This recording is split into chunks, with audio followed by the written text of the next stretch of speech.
All right, so we're going to talk about keys for success for Texas quarterback Quinn Ewers against Oklahoma for the game this upcoming weekend. So we'll preview Oklahoma's defense, talk about them for a minute or two, then talk about Quinn Ewers and talk about those keys. And we're all going to look at some film of Oklahoma's defense and of Quinn Ewers. So in like 3 minutes or so, we'll check out that film. Let's talk about Oklahoma's defense first. The main theme is I think they're an aggressive defense who wants to just cause chaos and cause havoc and lead to turnovers. And they want to bring pressure. They want to get pressure not just off 3 or 4 down linemen, but they bring pressure. They blitz fairly often. Actually, they blitz very often compared to most teams. Against Tennessee, they blitz 42% of the quarterback or of Nico's dropbacks. Against Auburn, they blitz 50% of Peyton Thorne's dropbacks. They want to create chaos. They want to get pressure on the quarterback. So far in 5 games, I believe 5 games, right? Yeah, they have 80 pressures, 19 sacks, 5 interceptions, and a few strip sacks as well.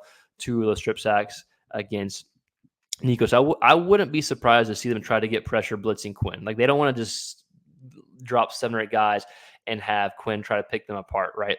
Texas offensive line is arguably one of the best, if not the best, in the country as right now of what we've seen. So if OU is able to, so if you're OU, you want to bring more than 3 or 4 guys, because if you don't, the chances are they're going to give Quinn time. If Quinn has time, he'll be able to pick Oklahoma apart. But if you blitz at the same time, then you're leaving, you're leaving your DBs one-on-one with Texas receivers and wideouts. But still, I think to win the game, Oklahoma's going to have to be aggressive on defense, going to have to blitz and hope that it leads to some positivity for Oklahoma. All right, so if you're Quinn Ewers, what's the theme? What's the keys for success to beat Oklahoma and to beat the defense? Well, I think the main theme is if you're Quinn and this is your first game coming back from injury, you want to pick up where you left off. Like, as of now, he's like mastered Sark's offense essentially, right? Like from my point of view. So you want to pick up where you left off. He's had great games against OU. I know last year he threw 2 picks. One was early, but he bounced back and showed the ability to bounce back in the game, or the year before that. That's when they won like 40-something, right? And he was able to have a really good game against OU then as well. So what are the keys? Well, I think key number 1 is get the ball out quickly, especially when OU is probably going to blitz you. You want to get the ball out quickly, take some easy throws, and that's something that Sark does often. Against Michigan, 8 of Quinn's 24 completions were behind the line of scrimmage. It was just part of Sark's offense. Key number 2, I think you're going to see a heavy dose of play action. That's part of Sark's offense as well. 42% of Quinn's dropbacks against Michigan were off play action. He was 10 of 16 throwing the ball. So I think you're going to see a lot of play action. Quinn is just very comfortable with play action. Key number 3, I think buying times with his legs, just like we saw against Michigan. Now, he's not going to outrun you like maybe Hawkins will, Oklahoma's quarterback, but he's shown improvement with his legs and athleticism, and we saw him make several nice throws, maneuvering the pocket, buying time with his legs, and pushing the ball downfield. I think that's key number 3. I think especially if OU is getting some pressure, and if they blitz, I think utilizing your legs a little bit, buying time and throwing on the run and provides a little bit. And then key number 4, something I think you'll need to do to, if you're a Texas fan, hopefully win, and that's hit on a vertical shot or 2. Now, we saw against Michigan, I think there were 2 plays where the ball was thrown, 20 yards or more in the air, or completed 20 yards or more in the air. So I think you'll have to push it vertically a bit, especially if OU just keeps everything in front. Like, they may give you these long drives, but you have to finish in the red zone, which Texas has done so far. But I think you may have to hit a few vertical shots against Oklahoma's defense, especially if there's giving you this quick stuff, right? So again, just to recap for Quinn, ball out quick,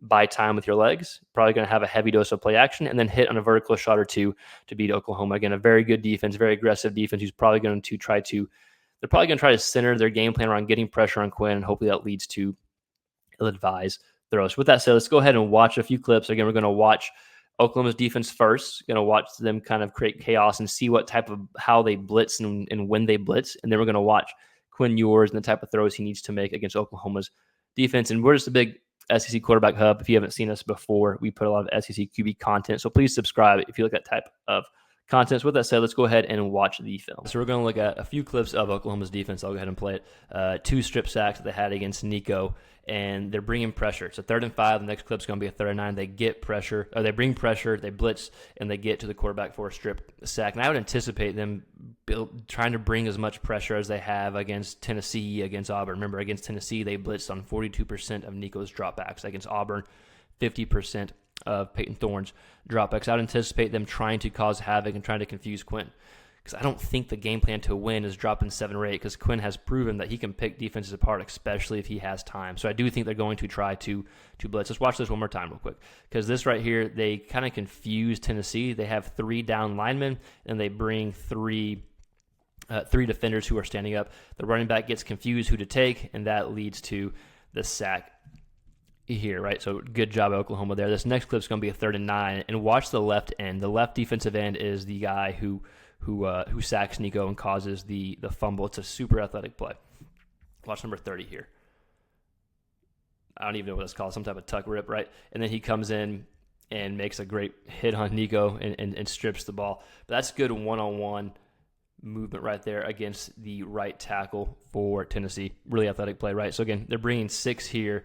It's a 3rd and 9. I anticipate Oklahoma trying to dial up some creative blitzes and get pressure on Quinn. Now, the other side of that is, okay, now you're leaving guys manned up one-on-one, but if you're Oklahoma, you're trying to get Quinn to get rid of the ball too quickly, not be able to go through his plays, okay? So 2 clips from Oklahoma's defense. I do think they're going to try to bring pressure. They're going to try to create some havoc and some chaos against this Texas offense. So let's look at Quinn. How do we beat that? Well, I think that the keys, like we talked about in the kind of intro video, was I think you're going to have to hit a vertical shot or 2. Like, I want you to get rid of the ball quickly. That's one of the keys. But Oklahoma will give you that. They'll kind of maybe bend but not break. And so I think you are going to have to hit a vertical shot or 2. So that's one of the main keys, right? And this is a 3rd and 13. We're going to see Michigan brings, 4. So it looks like they're going to bring 6 pre-snap. They don't. They bring 4. This is a great throw by Quinn. One of the best throws that he's had all season long. Again, only 2.5 games. But a really nice throw here. Downfield, explosive play. I think he's going to have to hit on a few of these explosive plays, these quote-unquote balls where it's thrown 20-plus yards or more in the air, right? I don't think you have to center your game plan around it. That's not really Quinn's game or Sark's offensive scheme as of right now. But I think you're going to have to hit on a few of those deeper throws, 2, 3 maybe, to be comfortable in this game. All right, key number 2. We're going to watch 2 clips here. I think he's going to have to utilize his legs in the pocket and have a few nice throws on the run, especially if OU is bringing 6 and is able to get some pressure. We're going to see a touchdown throw here to his tight end Helm. I think it's Helm. Texas fans can correct me if I'm wrong. Again, we do a lot of SEC quarterback content, so I don't have all the receivers, tight ends, and running backs named down.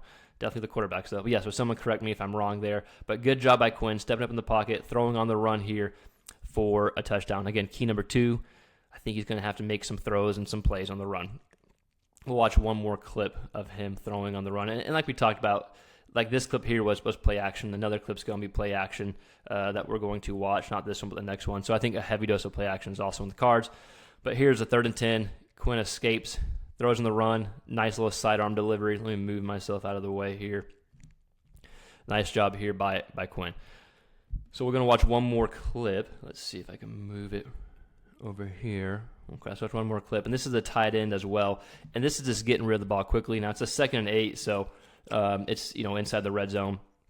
So one of your main options is throwing down here. But I think, like we talked about, like against Michigan, 8 of Quinn's 24 completions were behind line of scrimmage. Now, I know this isn't behind line of scrimmage. It's a 3-yard throw that leads to more.